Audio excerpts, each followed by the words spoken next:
The F-150 is Ford's most profitable product. That was why it was worth more than $1 billion for Ford to upgrade 2 plants so they could make this new vehicle. This is exciting. It's real exciting. We're looking forward to this new venture we're going to take.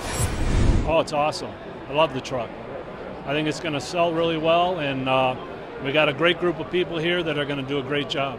Ford made 648,000 F-150s last year, pumping out one every 49 seconds. The new version made out of aluminum to save weight and improve fuel economy. Literally over the past 25 years, the #1 unmet need for full-size pickup buyers has been better fuel economy. And even recently, it's the #1 dissatisfied. The Rouge has always meant something to me personally. For a lot of reasons, some good and some bad. And I say the bad, I think back to the powerhouse explosion and obviously the reinvention of the Rouge, which was something I worked on with Bill McDonough, the architect, to make the Rouge what it is today. And so, to me, the Rouge is the heart and soul of how I feel about this company. Ford took us through some parts of the plant not normally seen by outsiders.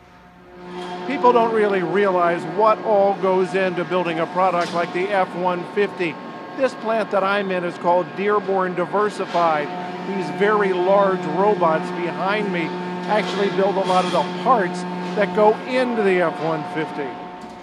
We learn the F-150's fuel economy numbers later this month. It arrives in dealerships next month and starts coming in big numbers early next year. In Dearborn, I'm AutoBeat reporter Jeff Gilbert.